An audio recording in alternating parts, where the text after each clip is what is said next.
Anaximandros ve Anaximenes. Thales'in öğrencisi ve takipçisi olan Miletoslu Anaximandros, milattan önce 610'dan 546'ya kadar yaşamış önemli bir filozoftu.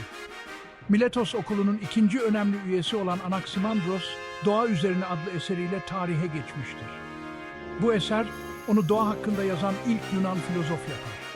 Anaximandros'u daha çok bu eserden geriye kalan parçalar ve büyük olasılıkla bu kitabı okumuş olan Theophrastos'un aktardıkları sayesinde tanıyoruz. Yine aynı kaynaklar bize onun evrenin kökeni ve ilk biçimi hakkındaki görüşlerini, gök cisimleri, doğa olayları, astronomi, meteoroloji, biyoloji ve coğrafya gibi alanlardaki bilgilerini ve bu konulara olan ilgisini gösteriyor. İlk güneş saatini ve ilk yıldız haritasını onun yaptığı ve günümüze ulaşmayan ilk dünya haritasını çizmeye çalıştığı söylenir ki bu da onun yeteneklerinin bir göstergesidir. Anaximandros, ağaçların nasıl dallanıp budaklandığını ve kabuklarının nasıl soyulduğunu gözlemleyerek insanların kökeni hakkında fikirler geliştirdi. Ona göre insanlar dışında tüm canlılar doğdukları anda kendilerine bakabilirken insanlar uzun süre bakıma muhtaçtı. Anaximandros, ilk insanların çocukluklarını dikenli bir ağaç kabuğunun içinde bir balığa benzeyerek suda geçirdiğini düşünüyordu. Ergenliğe geldiklerinde ise kabuklarından sıyrılıp kuru toprağa adım atıyor ve kendi kendilerine bakabilecekleri bir ortama geçiş yapıyorlardı. Anaximandros'un evren anlayışı, Thales'inkinden çok daha detaylı ve farklıydı. Öncelikle Anaximandros, dünyayı destekleyen bir şey olmadığını düşünüyordu. Ve bu yüzden Thales gibi dünyanın neyin üzerinde durduğunu sorgulamadı. Ona göre dünya, her şeye eşit uzaklıkta olan bir noktadaydı. Ayrıca Anaximandros'a göre evrenin temelini su veya ateş gibi dünyada gördüğümüz bir elementle sınırlamak doğru değildi. Varlığın kaynağı sınırsız ve tanımlanamaz olmalıydı. Bu yüzden Anaximandros, evrenin temelindeki bu ilkeye apeiron adını verdi. Apeiron, tanımlanamaz, her şeyin başlangıcı, doğmayan, yaşlanmayan, yok olmayan ve ölmeyen bir ilkeydi. Anaximandros'un bu ilkeyi mekansal olarak sonsuz olarak düşündüğü tahmin ediliyor. Ancak zaman içinde bir başlangıcı veya sonu olup olmadığı bilinmiyor. Bu ilke, daha sonra Aristoteles'in de belirteceği gibi, evreni oluşturan maddi bir sebep olabilir. Anaximandros'a göre evren, sıcak-soğuk, kuru-yaş gibi zıtlıkların savaş alanıdır. Bu zıtlıklar sürekli çatışır ve birisi yok olup diğerine dönüşene kadar bu mücadele devam eder. Örneğin günün geceye, kışın yaza dönüşmesi gibi. Anaximandros'un şiirsel ifadesiyle bu zıtlıklar zamanın hakemliğinde adaletsizliklerinin cezasını çeker ve birbirlerine verdikleri zararın bedelini öderler. Sıcak ve soğuk ilk ortaya çıkan zıtlıklardı ve kozmik bir yumurtadan ve sonsuz bir maddeden doğmuşlardı. Ardından ateş ve toprak ortaya çıktı ve evrenin temelini oluşturdu. Başka bir deyişle Anaximandros'a göre evren, zıtlıkların birliğinden meydana gelmişti. Anaximandros'un öğrencisi ve takipçisi olan Anaximenes, milattan önce yaklaşık 585-525 yılları arasında yaşamış ve Miletos okulunun 3. önemli filozofudur.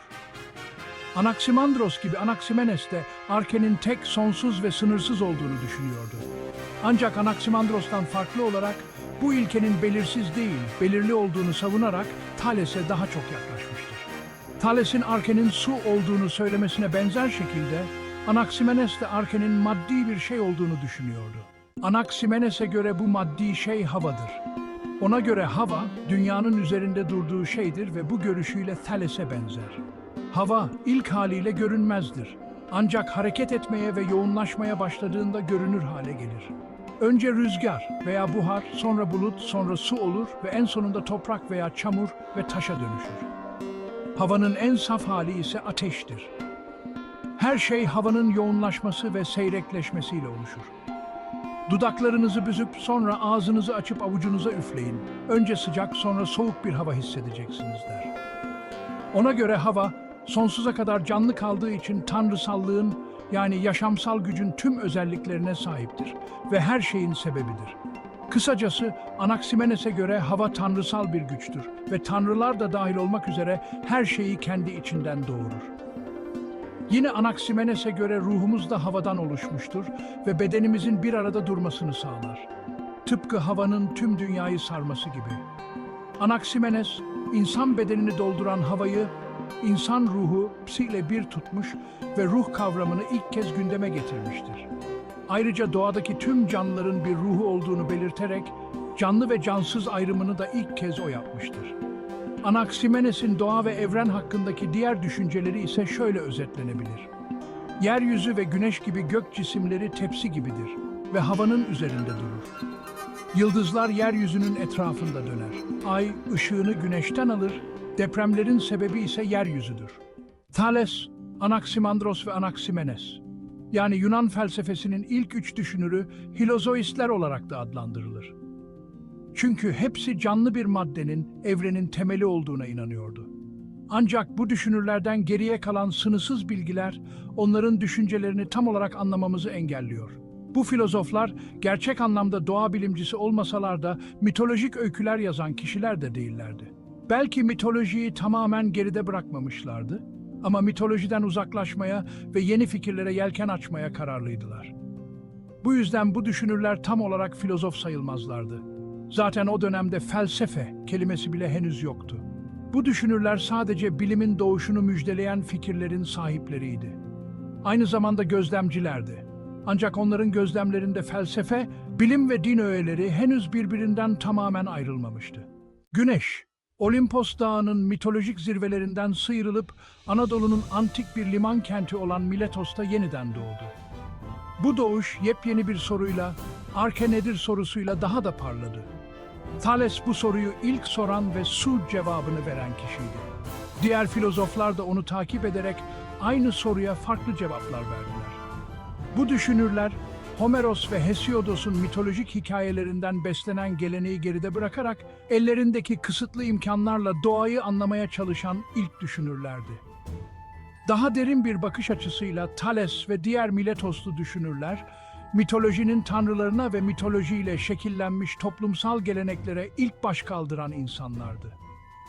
Kendi bireyselliklerinin farkında olan, ölümlü olduklarını bilmelerine rağmen sonsuza dek düşünmeyi ve hayal güçlerinin sınırlarını zorlamayı hedefleyen insanlar.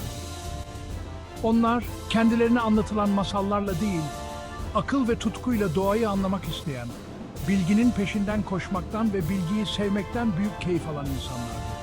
Felsefe, işte böyle yavaş yavaş başladı. Peki, Thales ve diğer doğa düşünürleri felsefe sahnesine çıktığında, Homeros ve Hesiodos, yani mitolojik düşünce tamamen yok olmuş muydu? Kesinlikle hayır.